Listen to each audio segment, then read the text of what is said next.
We're sponsored by Fieldstone Memory Care of Bainbridge Island. Fieldstone is up on Rolling Bay. They offer innovative and compassionate care, and they are accepting residents, which means that this would be a great time when the family's together to maybe take a trip to tour Fieldstone's beautifully appointed apartments. They're up on Rolling Bay, as I said, in the old Messenger House property. It's beautiful, and you can take a look.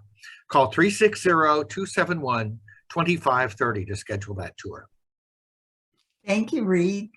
You're welcome. And it's my, and it's my pleasure to introduce you, our goddess of the garden, and Lovejoy. No pressure. You are. And I'm going to have you out to our new digs here so you can help me out. Great. So, yeah. And so what's on the agenda today? What it's like, it's been feeling really cold to me lately. And, how are our plants holding up? Oh gosh, it's cold, but it's not cold in a harmful way at all. In fact, a lot of people are saying, oh my gosh, are the bulbs I just planted going to be okay? Well, most of the bulbs that we plant that are going to be spring bloomers come from places in the world where it gets really cold, and like the steppes of Russia, or parts of the wilds of the north, and they're very, very hardy. What they really like is to be very cold in the winter and very hot and dry in the summer. So those are not conditions we always remember that they're going to like. And that's one reason bulbs don't persist all that long. It's because we try to coddle them, and we want to water them and give them, put them on the irrigation in the summertime. Well, that's the fastest way to lose your spring bulbs that there is. So treat them a little rougher, give them a hot, dry spot, and they'll be great. I'd love, for instance, the front of the senior center and those beds that look out over the water. Perfect bulb habitat. And we're going to be putting some more in, as a matter of fact. Because that's going to be a great place to show them off. All the plants like the hellebores that are going to be winter blooming are just, most of them, some of them are up, the early ones, the winter bloomers called the Christmas roses are usually starting to come up already. The Easter ones called the Lenten roses, they're a little later. They're going to start popping up in January, February, March, and often persist a little bit more into spring. But they'll be coming. One thing you want to do right now is, if you do have hellebores, cut all the leaves off, especially any that are going down toward the earth, because one thing that they do get when we have these fluctuating temperatures and it's very wet is they get molds and mildews and botrytis. So cut those leaves off all the way to the ground, put them in the green waste, and then when the flowers come up, they'll be fresh and clean and they won't get black spot. You do probably want to put a little fresh mulch down under them so that they don't get splashed by heavy rain, which can splash the mud up. You could even put a little chipped bark, not bark dust really, but wood chips, finely ground wood chips or medium ground wood chips around them, to that prevent some of that mud splash on the bulbs too. But this is a great time to be doing that. And it's good to just get out. You find it looks nasty and it doesn't feel that great when you first walk out. But yeah, once you're out in the garden puttering around 5 or 10 minutes, you forget to think about cold, and you start thinking about your plants. And many of them are actually still cranking along. One of the things I just walked home from the art museum, and on my way home, I found a bunch of things just in the block between the garden entrance to my community and my home. One of the longest blooming things we have out there is Schizostylus. This one's called Christmas Cheer. They're a South African bulb. They're sometimes called river lilies. They used to be called something else that turned out to be a racial slur, so we don't use that term anymore, but river lily is still good. They did change their name, but most bulb packagers and nurseries haven't caught up with that yet, so you can still say Schizostylus, which means split stylus. And I don't know if you can see into the depths of this plant, but it does have a split stylus. Yes, beautiful. Yeah, aren't they cool? They come in white, pink, even almost a red. Lots of different shades of coral, and there are many, many forms of them now. And they are tough bulbs that will bloom persistently from about October, November, December, sometimes into March in a very mild year. Sometimes they'll retreat for a little bit in the cold and then come on again in February, March into April. They get a little raggedy. They have kind of stringy, floppy foliage, so they don't make good frontline plants, but they're great a little bit back in the border where the floppy foliage isn't going to be in anybody's face, right? Also, of course, we still have hummingbirds, and they are all over the fuchsias. And a lot of the hardy fuchsias will continue to bloom fitfully all through the winter, even on the coldest times. And you'll find that the hummingbirds know that, and they'll come and visit your hardy fuchsias. I have about maybe 15 or 20 types, many of them small because I have a very small garden. So I'm mostly growing the hardy fuchsias that are between 12 and 30 inches tall. And they're thrive in pots and containers and troughs, things like that. And they just provide a lot of lovely winter color. They're mostly white, pink, rose. But again, the hummingbirds love these plants. And a lot of them will put on little fat fruits that look sort of like a purple raisin. And they're actually edible. Some of the birds will eat them. And you can I've made fuchsia berry jam a couple times, put enough sugar on it and it's not bad. But that's kind of fun. Another persistent plant are the shrub roses, which in this climate, a lot of them will really produce a few flowers every day of the year, or at least in every week or month of the year. There's some are called, you'll see many of them are in bud, like these little buds. If you pick these and bring them in, they'll open in the house, and you'll get a little bit of display from some of those pretty roses. A lot of them are tough as nails, and we don't want to cut them back until later. You want to cut them back in January, February, after the middle of January. Most of the heavy frosts and deep cold usually comes between the solstice, which is next Monday, and about the middle of January or very early February at the latest. That's when we tend to get our deepest freezes. Not always. Who remembers Snowmageddon of 3-4 years ago? But generally speaking, that's what we can look at. And so you don't want to cut your roses back because they need the protection of those upper foliage. If you think about it, like how much leafage there is on these things, those leaves will catch some of the frost. And then what might happen is if they are a little tender and they do get frost killed, it'll kill off the top growth and not the lower growth. But if you've pruned them, they're very vulnerable, and you might even lose the rose. So be a slob, be lazy, take it easy, don't prune yet. Another one I'm amazed by, this is pineapple sage. I think you can see the little tubular flowers.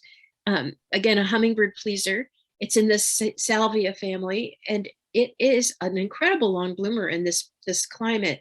Often doesn't start till pretty late.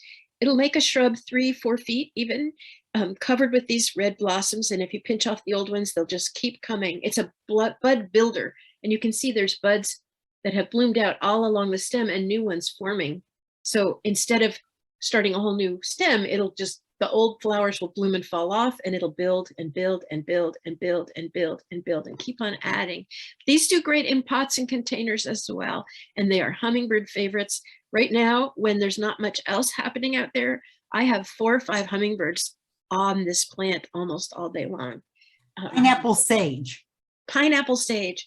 And it's called that because the foliage has a sort of a vaguely, if you weren't in the olden days, if you had never seen a pineapple, or you maybe only had one once, it might be reminiscent of that to you. But for those of us who have pineapple a little more often, you're like, what? But it's a nice sort of vaguely citrusy flavor to the foliage, which can be chopped up. And it was a traditional thing to add to fruit salads in Europe for quite a long time. Oh, so okay. Why not, right? And it's put in tea quite often. Pineapple sage foliage goes in a lot of herbal tea mixtures. Kind of fun. Yeah. Also, these wonderful little, almost ever blooming, they used to be sold as annuals. These are called Bidens, and they come in a big range of colors, mostly in the orange, yellow, tawny, but also apricot, peach, clear yellow. Bidens are very rugged. And as I say, they were often sold as annuals, but they've been very persistent around here. And they're low growing, wiry little plants with fine filigree foliage. Maybe you can see that. And they bloom and bloom and bloom and bloom and bloom and bloom and bloom and bloom, which is just great. So again, their hummingbirds will, though they're not tubular, hummingbirds will not only take nectar from tubular flowers. They like those, but they'll take whatever they can get. And so they appreciate these. And so do the late random bees that we get that still come and buzz around when they wake up and say, where am I and what's going on and where are my flowers? Bidens are something that is kind of sweet for them. you spell that? Bidens. Okay, thank you. Yeah. And I think of them as abiding. Bidens abides, right? And when's a good time to sow those? Well, you can sow them whenever you want to, because all those hardy annuals, you can really scatter the seeds around anytime from, I'd say, the middle of September, October. I usually wait till the rains start, but you don't really have to. But anytime now, in the next month or two, and then they'll be up and blooming. But you can also buy little starts, usually in the spring, and you'll have them for years, which is nice. Another persistent plant is Calendula. And of course they come in orange and cafe au lait and yellow. Another very, very favorite plant for many, many insects, including lots of bees. And it's also delicious. Like you can put calendula petals in salads or use them as a garnish for a tomato soup where they look stunning. Or a friend and I just made a salve with them she'd saved a quart of dry petals, and we mixed it with organic coconut oil and put it in a double boiler for about 3 or 4 hours, and then strained it out and made this beautiful yellow cream that I have used on my face, and it's fabulous. I have rosacea, and it's really good for dry skin or a lot of skin issues. Calendula is very soothing. You can put the petals in tea. You can put them in potpourri. They're beautiful. And if you have chickens and you feed them yellow and orange calendula petals, the yolks will be a rich, beautiful color, which is really kind of fun. Yeah. And then we get some randoms. This is usually it's a South African spring and summer bloomer that just seems to not know that. So it's blooming a little bit off and on all year round, Dimorphotheca. And they're just a beautiful, simple little, again, low growing, 8 to 10 inches, and you buy them in the spring as an annual and see what happens. It's worth trying a lot of annuals and not ripping them up, but cutting them back and giving them a little bit of a feed, because many of them will persist and grow for a really long time and rebloom heavily if they are well treated and not treated as tossaways. Another thing that's kind of fun, I don't know if you can see this. Let's see if I can make you see it. Yeah. Oh, It's a Hearty Cyclamen. Yeah. That was outside, and I brought it in to show you. I love how the little flowers, they start down facing like this one, and then they slowly raise themselves up, and then they flip themselves inside out. And then when they set seed, they actually create a seed pod, and then they curl themselves into a tight spiral and stick the seed in the ground and explode it. It's so cool. Amazing. And that foliage is gorgeous. It is. It's really beautiful. There's lots of them. That this one has, nice, but not stunning. But there are many that are bred specifically for the foliage. And there are all kinds of patterns like Pewter Queen and Silver Beauty and Marble Maiden or whatever. There's many, many ones you can find. But the thing that's fun is if you grow them yourself, they will self-sow, and you'll have your own little variations. You'll notice that they're all just a little bit different, and you can pick one you really like and name it after yourself. Cirque du Soleil. Yeah. Diving from a high level down into the ground. So how about primroses? I don't see a lot of primroses around here. You don't? No, do they do well around here? They do extremely well around here. But one thing about primroses is they tend to build into a big clump and get woody at the base. And so when you get a big clump, what the thing to do is to dig them up. Now is a great time to do that. Divide them, and you'll find the center part is, as I say, a bit woody and not, but the outer pieces, if you snap them off, each will have a little bit of root, and plant them maybe a foot apart, and then you'll have a series of little cushions, and that keeps them going for years. And you can keep doing that and keep doing that. They will self-sow a little bit, but it's much, much more likely that you'll get a lot of them if you break them apart. I think the reason they don't persist very well is that people don't remember to divide them, and so they just end up dying out. But actually, I've seen quite a few of them blooming recently, or trying to.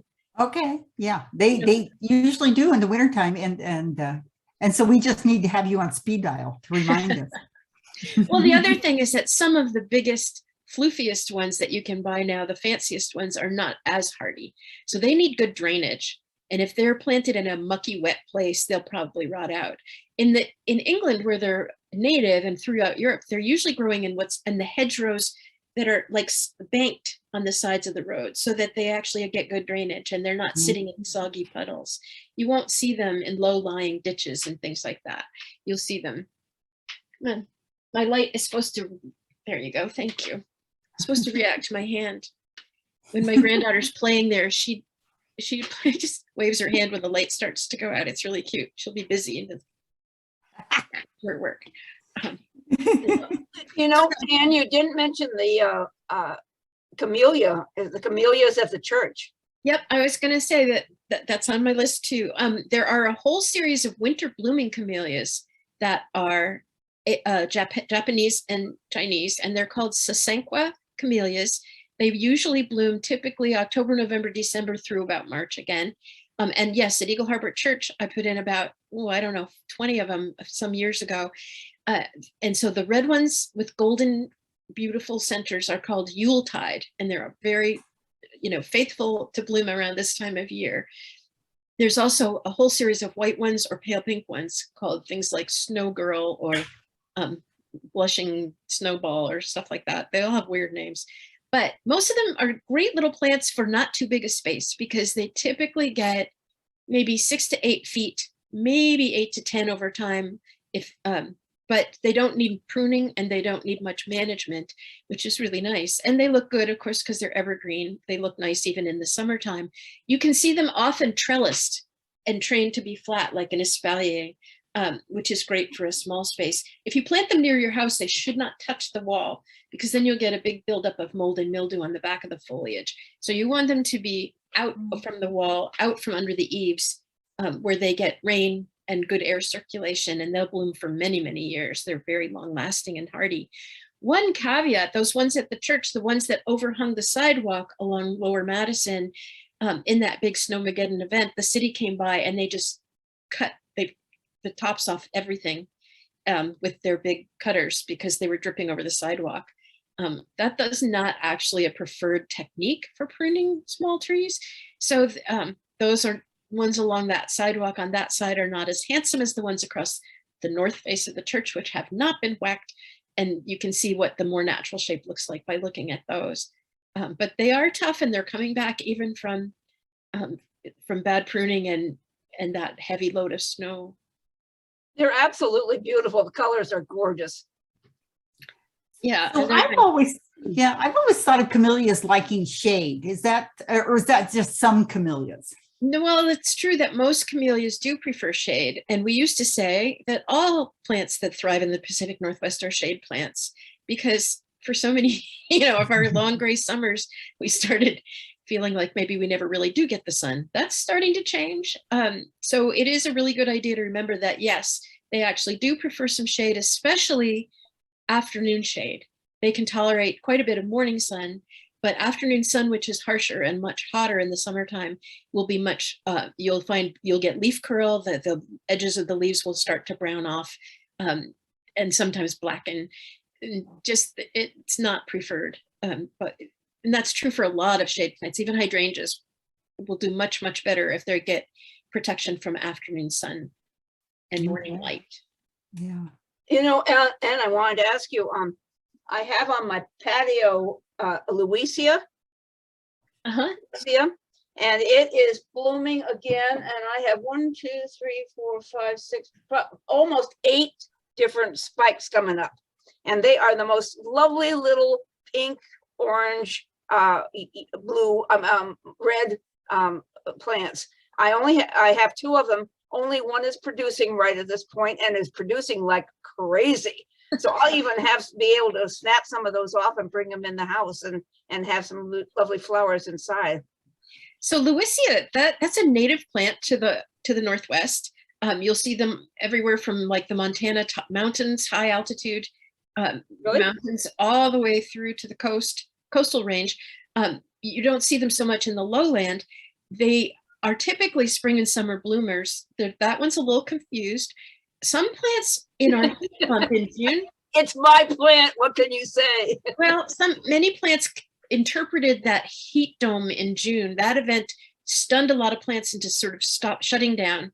And when they woke up again, they weren't really sure where they were. And so some of them have been blooming erratically since that. You'd see random rhododendrons blooming in October that usually bloom in March. They thought that was winter, that, you know, it just was such a high heat event that it didn't, hormonally, it shifted them to thinking it was cold, not hot, right?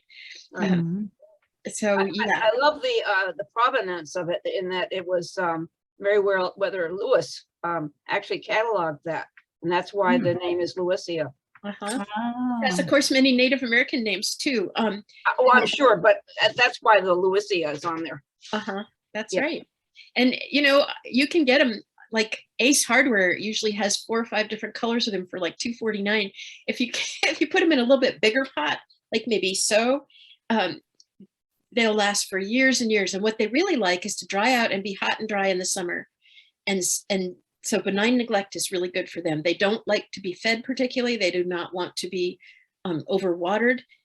And if they, I mean, you could dry them out to the point where they really would desiccate and die. But generally speaking, in this climate, that wouldn't happen very easily. And they do just bloom very persistently. And often if you've grown them in a bigger, like as they get bigger and they fill a pot this size, you can move them up to and they like a fairly shallow pot, like a wide, shallow bowl kind of thing, rather than a deep, heavy pot, because that would retain more moisture than they really like. But then you'll see they start producing offsets, or they're called pups. And sometimes feeding themselves, and they'll multiply. It's great. Oh, they sound wonderful. They're lovely. Yeah, I would recommend those for anybody, because I mean, and they're just so, and they're so pretty because you can snap them off and bring them in and put them in a little bit of a vase. And it's just, they're lovely. Absolutely lovely.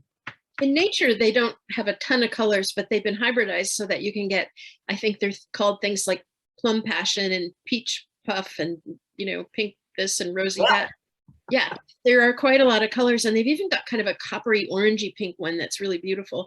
That's not a natural color, but it's a combination of a couple plants. But they're all hand crossed. I mean, they're not, what do you know? Right. GMO or something, right? Right, exactly. Yeah. That's I think I picked mine up over at Bainbridge Gardens. In fact, I'm sure that's where I got it. Yeah. They're quite popular now. It's fun to have native plants that are becoming trendy. Right. Yeah. Another thing that's a really good winter bloomer is Oregon grape, especially some of the hybrids of that have been crossed with some of the Asian species. And they're, you know, glossy, beautiful evergreens that have a leaf that looks a bit like a holly, but generally they're softer and not quite as leathery and not as prickly either, though some of them are fairly prickly. But they put out these clusters of beautiful, fragrant yellow flowers that are very popular with hummingbirds. And some of the tall ones that get to be 8, 10, or even 12 feet high, like Charity and Arthur Menzies, those are magnets for birds and all kinds of birds and other critters that like to eat the berries too, because they produce a lot of berries that look like sort of clusters of little blueberries in the winter time. And they're an important fodder and nectar food for a lot of native critters. Yeah. Plus they're fragrant. They smell fabulous. Oh yeah. Yeah. Yeah. Who you know, I always thought there was just one Oregon grape, you know, that's it. But no, there's quite a few. Yeah, they've been hybridized a lot. There've been a ton of crosses in the last decade or so with Asian species. So now there's all these beautiful forms that we didn't have. And here in native, we have 3 or 4 species from Repens, which is very low growing, about 8 inches, maybe 10. And then there's a couple intermediate forms to that are more like 12 to 18 inches. And then of course, the one that everybody knows, which is sort of the parking lot plant, Aquifolium, that gets 2 to 3 feet, generally speaking, and is shearable and everything else, and very durable and extremely tolerant of many conditions, which is why you see it everywhere. But it's still a good plant. I mean, just, you know, I don't think we should be plant snobs and say, I don't want to grow that old thing, but value, especially natives, because so many creatures depend on them. Exactly. Do we have those up at the library? Oh, yeah. Many. Many. I don't know that I would recognize it. I think you would. There's a little, if you go into the library entrance and you start to turn toward the library, on your right, there'll be a bed that has a lamppost in it, and there's a beauty berry there with purple berries all over it, which is pretty distinctive. And that is an American beauty berry from the Southeast. And also there's a sort of a low, almost like a hedge. There's a couple big rhododendrons and the hedge of the medium tall Oregon grapes that are now, they were The Oregon grape, yep. they were 8 feet tall, but now they're about 5.5 because they got pruned pretty hard last week. But you'll see them. And they're by the gazebo, there's one of the Arthur Menzies, and there's a charity too that are quite large. There you go. There it's back. Hey, listen, I have a specific question for you. We have, we've been in this household about 6 weeks now, and our neighbor told us that they had to put a French drain in because there's a lot of drainage that comes up from the hill. What good plants are good about that love to have a lot of moisture, like trees and shrubs, and that could help possibly. You do. And if you do have drainage issues, I really recommend that you do something about it ASAP. And a French drain and a curtain drain around the house and any structures is a really, really good idea. And you can make them look a bit more like a dry stream bed. Or you can even basically cover the top of them with beautiful round river rock. Right. So that runs around the side of your house. And the trench could be, 6 inches, or maybe it depends. It depends on how much water, the volume there's going to be. But if you can also pull the water off, if you can't tie it right into a storm drain, there are a number of wonderful plants that will take up a huge amount of water. And red twig and gold twig dogwoods are among them. There are a lot of different forms. So if you have a very small lot, you might want to look at the Kelsii, Kelsii dogwoods that run about 18 inches to 2 feet. They're beautiful. They're red to amber to gold in the winter time. There's a lot of them at the Waypoint. I put them in the rain gardens at the Waypoint. Oh, okay. Yeah. So you'll see them there. But they're really good water up drinkers, right? Another surprising one is New Zealand flax, which can produce different kinds of roots depending on the situation it's in. So in a dry, hot situation, it will create roots that are great water seekers. In a wet situation, they'll produce a different kind of root that drinks a lot of water. In New Zealand, they used to call them septic failure plants or something like that, because whenever you could tell when somebody was planting a lot of them, they and they didn't want to pay for the septic system. Oh, really? And those come in different sizes and colors as well. So, and strappy foliage, that's a nice contrast with the Kelsii dogwoods. So those two would make a nice, a good thirsty bed. Also, of course, willows. And there are many beautiful small willows. You don't want to plant a weeping willow or a great big, contorted willow or something like that in an area that, a smallish bed. So you want to make sure that you have size appropriate plants. And I don't know how big your lot is because I haven't seen it yet. Not much. Yeah. That's pretty small. Yeah. There are creeping willows. There's dwarf Arctic willow, which is very beautiful, small with sort of silvery, feathery foliage, and 3 to 5 feet. Not evergreen, but it's attractive in the winter time. Oh, because of the bark is pretty. Yeah, the bark is really pretty. One of my favorites, going back to the twiggy dogwoods, there's some called Arctic Sun, which are, sort of blazing yellow. And there's other ones like Cardinal that have hot red foliage. Those are beautiful. Yeah. Thank you. You bet. Yeah. There's also some great little vine maple hybrids or selections. One's called Pacific Purple. That's just fabulous. It has almost purple foliage in the summer.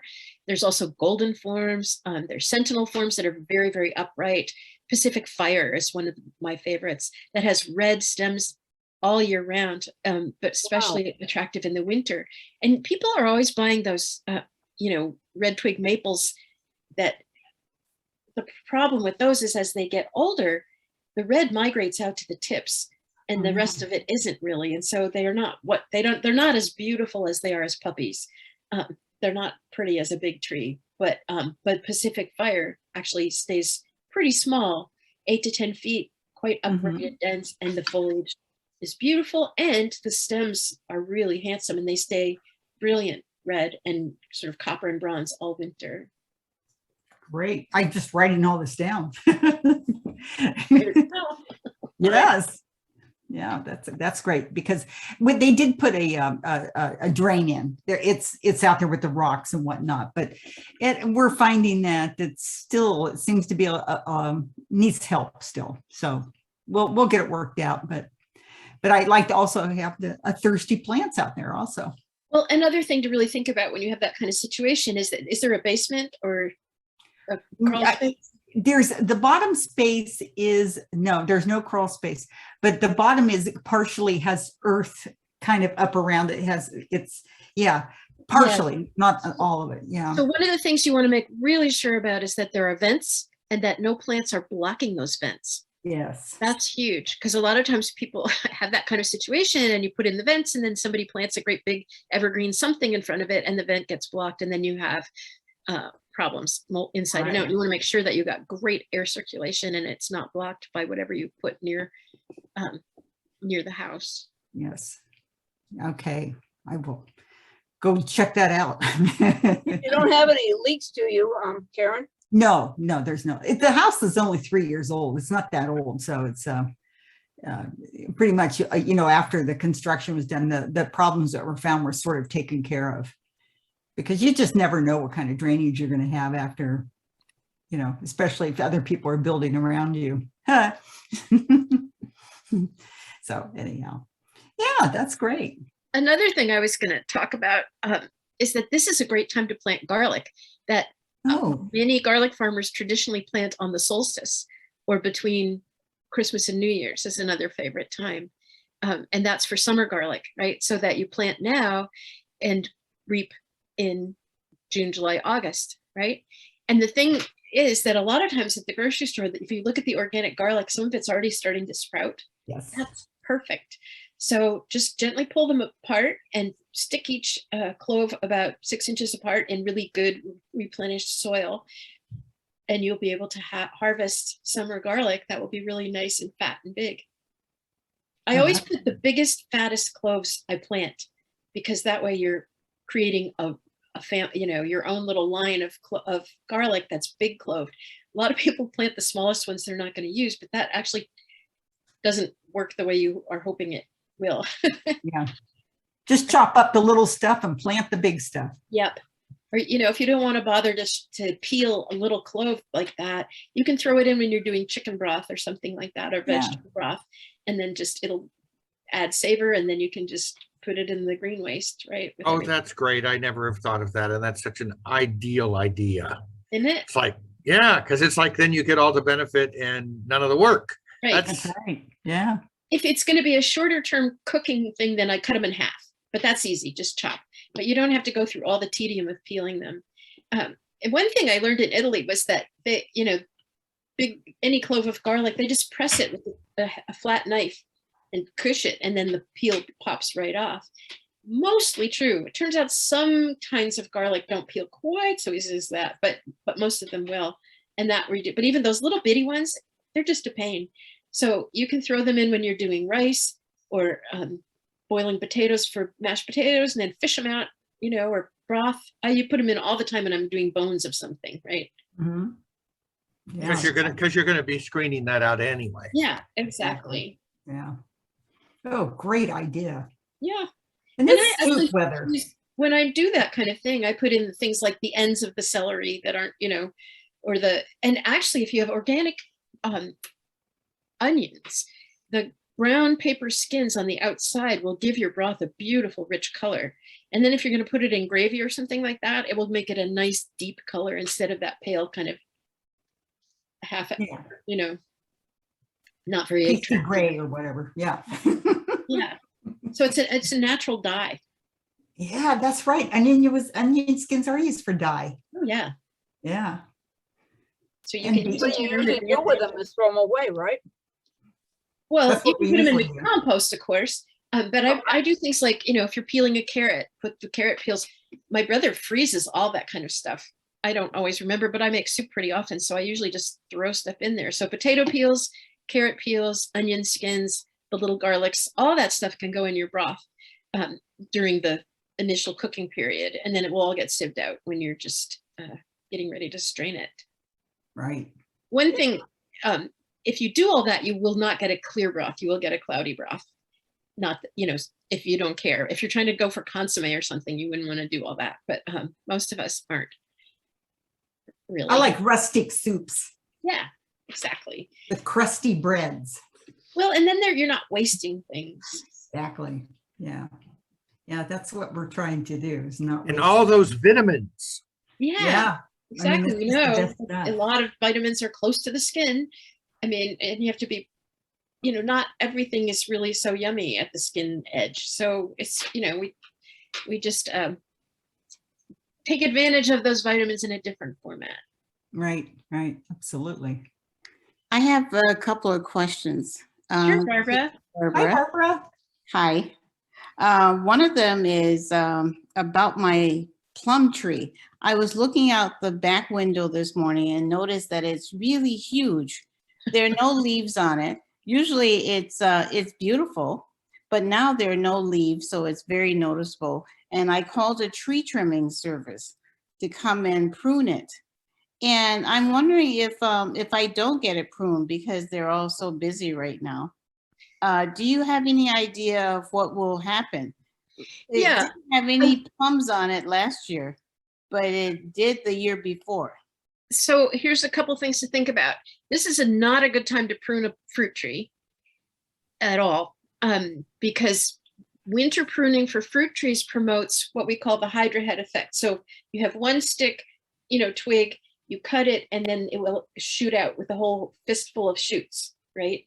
And it also promotes water shoots, which are if you have the mother branch and the shoots that are straight up, those are called water shoots, and they don't usually fruit very well. And then you also might have extra hangers that kind of hang down from the mother branches. All those should be taken off in July, when the plant is, because here, it's a hormone issue. So many things are. But if you think about what plants are trying to work on now, they're trying to do their deep roots, and they're thinking about getting ready to promote new growth. So by cutting fruit trees in winter, we actually promote the wrong kind of new growth. It's fine to cut off like dead branches or broken stuff. That's like no problem. And usually you would want to do that in January, February, before the leaves break out, you know, bud out. But right now, it'd be better not to prune it. And think about instead, if you didn't have much bloom, it's probably because there are a couple good reasons for that. Some fruit trees are alternate year bloom fruiters. They don't have a lot of flowers. Sometimes the flowers will get an early frost and get frosted off, which you don't always notice, but then they'll be shy. But also sometimes they lack pollinators. And so having another tree that will pollinate it will be really helpful. And you can usually, there's a great chart in the, oh gosh, it's the One Green World fruit. It's a nursery down on the border between Oregon and Washington, One Green World, and they have they have a great catalog, and they have a great website. And you can look on there, and there's huge lists of who pollinates when and what. So if you know what kind of plum you have, you can figure out. Reed just put the link on the chat. You can figure out what would be a good pollinator pal for that. And if the tree's getting too big, I'd suggest that any future trees you get, you might want to look for the dwarf types. There are some called what are they called?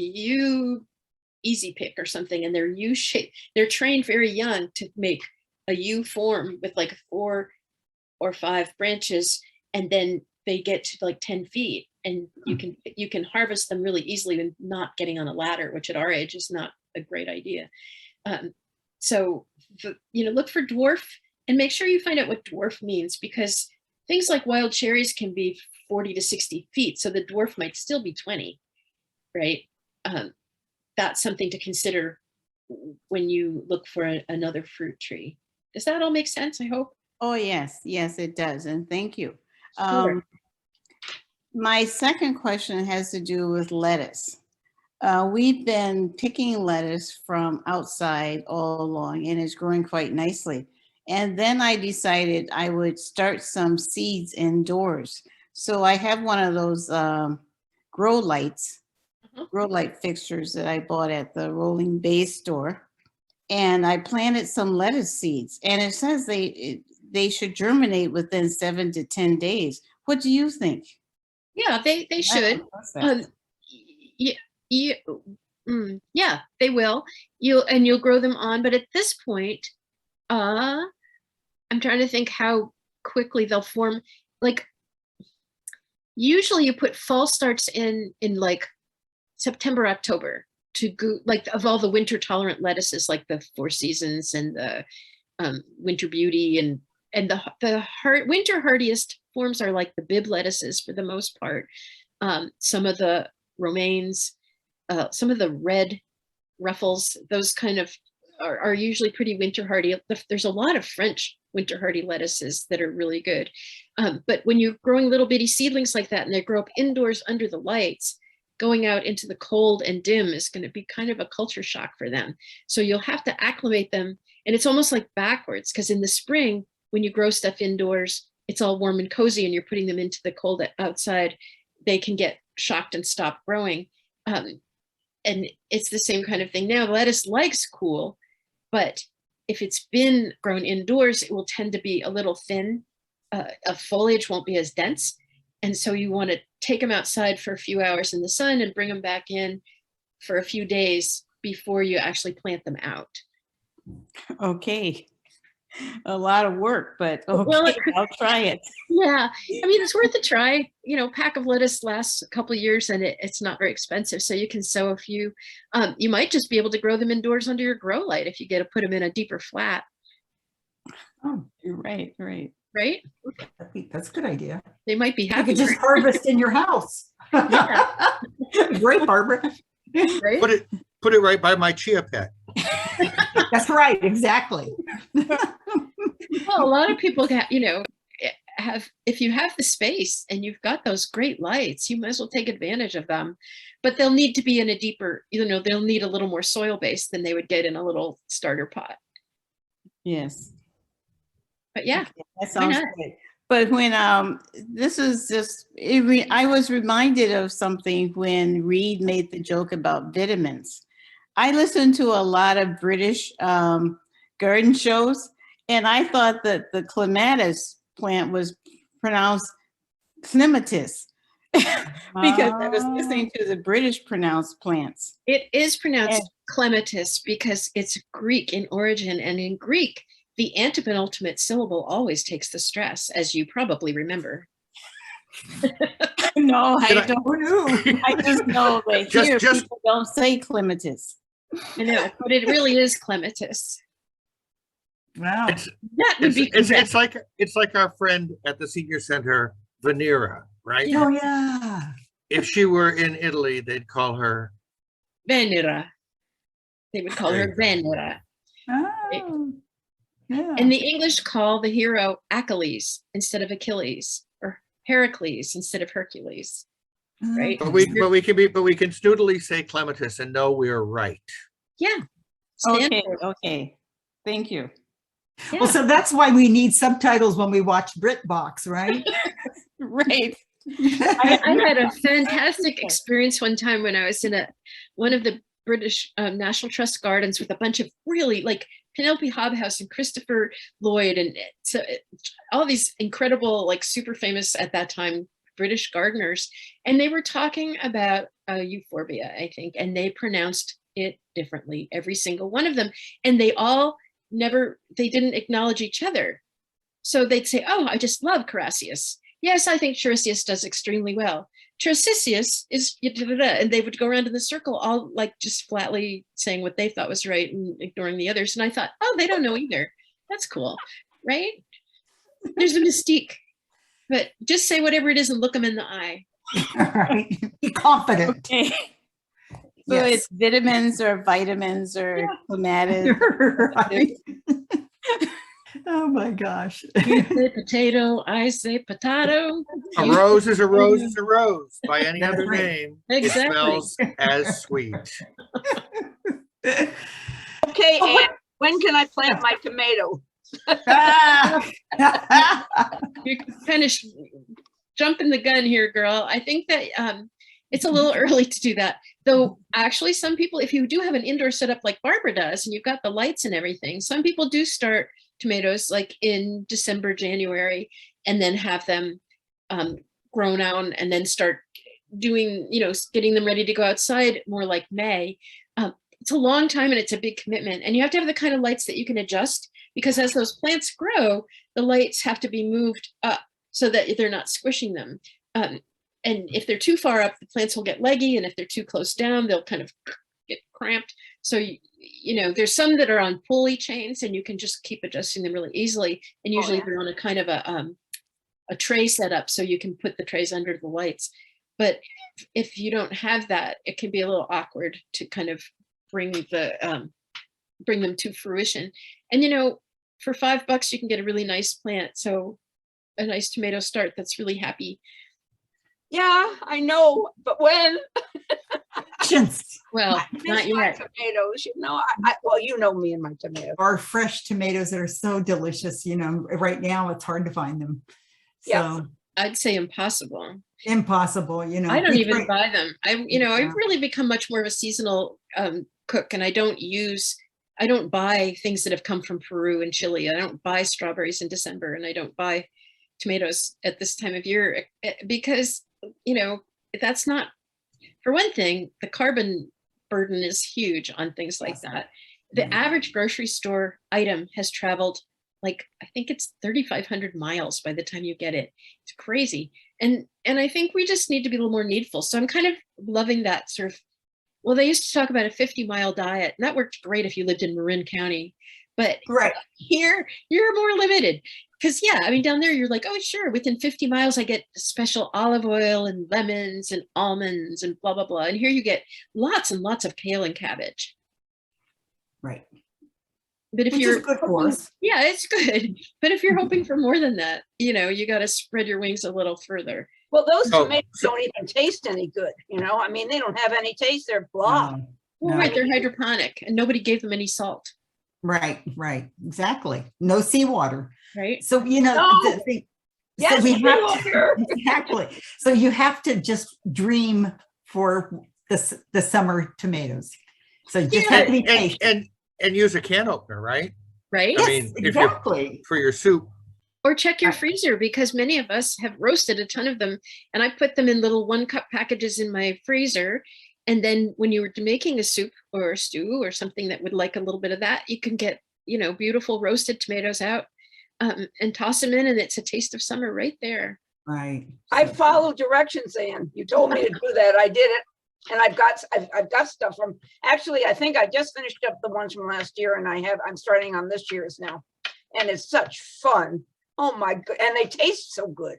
Yeah, they I mean, really do. you could put them in a salad. I mean, they're really good. Yeah. Yeah. I do the same thing with blueberries. Mhm. I Oh, get a yeah. big harvest and then I just start freezing. Yep. So- And so- with blueberries and berries, I usually freeze them in a single layer on a small rimmed baking sheet that I have. And then once they're frozen, you can pour them into a container and freeze another batch and pour them in. And then they don't stick to each other in big globby lumps. Have you been having fun, like making spices or salts or anything to give as gifts this year?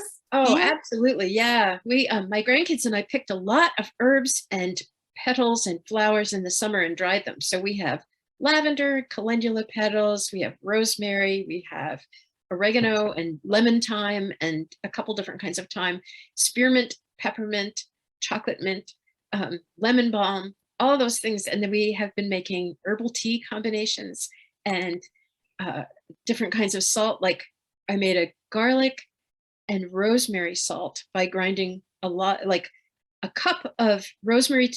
I was stem it, so you just have just the little twigs, not the heavy twigs. Rosemary, a cup of rosemary, and a whole head of garlic peeled, and then to 2 cups of sea salt or kosher salt.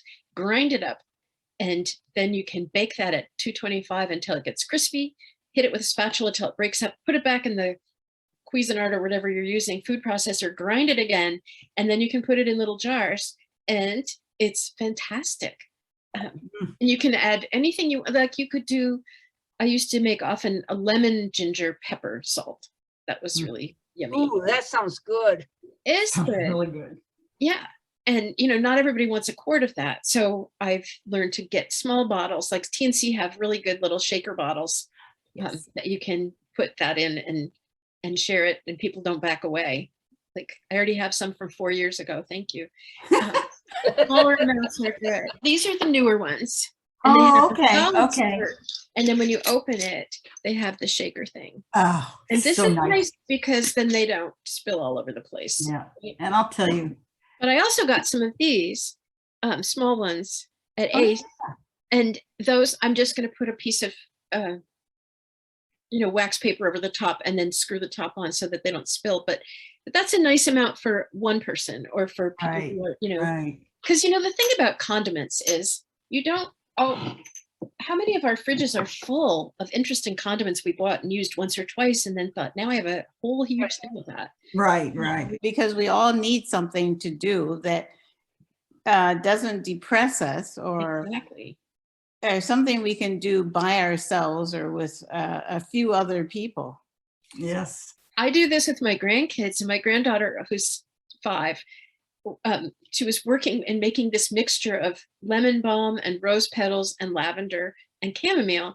And she said, Granny, I just need to get up for a minute. So I said, sure. And she did this little happy dance and she was singing, I love my herbs. I love my herbs. And then she calmed down and came back and mixed some more. But she just was bursting with, because it's sensual. You are, you know, handling these beautiful things. They all smell delicious. And then you're making something useful and pretty. What's not to love? It's very uplifting. It really is. And the fact that you're making it for yourself and somebody else to share. That's really such a beautiful gift that you're sharing with your grandchildren. And if you didn't happen to spend the summer picking, drying things, which most people did not, the Willow Tree, the little health food store by the bookstore here on the island, they have a lot of bulk herbs and things like that you can buy by the ounce or by the cup or whatever. And it's much more reasonable than trying to get, you know, bulk bags of all these things. Yeah, yeah. But it's kind of fun to do. Like if you grow roses and you have ones that are very fragrant, just make a habit of, as they start to bloom out, just pick them, bring them indoors, and when they shatter, put the leaves on a paper plate or something and let them dry. And then I put them in a little covered container and they'll hold their fragrance really nicely. Nice. And that Willow Tree also has like essential oils. So they have attar of roses, which you could put a few drops on your potpourri or your bath salts if you wanted to. Oh, and nice. you get, you know, lavender or citrus or rose or whatever you like the best. And it's very uplifting. Or you can buy Dr. Bronner's, the plain soap, and then put some of those fragrances in to make it the kind you like. Like maybe you want it to be rose lemon or rose orange, and then put it in a, I save those hand soap pumps that make foam. Yes. And you, once the real stuff is gone, you can just rinse them out and use them again. But you want to dilute, so put the water in first, and then put in some of the Dr. Bronner's, which is that very mild Castile soap that most people are not, you know, doesn't cause skin problems. And you, but if you add the water to the soap, it foams up and makes it crazy. But if you add the soap to the water, it doesn't. And then you can gently mix it, and then you can make your own special home blend of like hand soap. Right. Oh, that's wonderful. I make my own shampoo. Yep. Yep. Yeah. That's Barbara, I'd love to do a program like that. okay. Oh, I would love to see it. Yeah. Because I like to pretend I'm a homesteader. I'm not, but I like to pretend I am. I actually spent a year in Montana at 10,000 feet in an old abandoned gold camp where we had a little wood stove and a, you know, heat diffuser and a Dutch oven, and I cooked baked bread on it and the whole bit. And we were, you know, no electricity, no blah, blah, blah. And that was plenty. You know, that's a great experience we should all do. I mean, because, you know, one day we might be in a situation where we're not going to have everything, you know, electricity. I was glad I did it when I was young. Yeah, I know. I like the comforts now. Yes. Well, and we skied to town once a month. We'd ski down to town and get our mail and pick up things like some eggs or maybe milk, you know, it would be frozen if we tried to have that all the time. But yeah, I built a freezer box and sealed it off so mice and moles and voles couldn't get in there. And yeah, it was, you know, ground my own flour with the Corona hand mill. It was the whole hippie experience. I loved it. My gosh, you have written a book about this, haven't you? No, Well, No. that's it. That's another book. I think I've done my share, Karen. Well, listen, our time is up, and of course, we just love every month our get together, and I hope you'll come back and be with us again next month, Anne. I would love to, because it's a whole new year next month and we're going to be starting all over again. Maybe we'll even talk about starting tomato plants, Sheila. I have love to be it. I love here. Bless your heart. Thank you.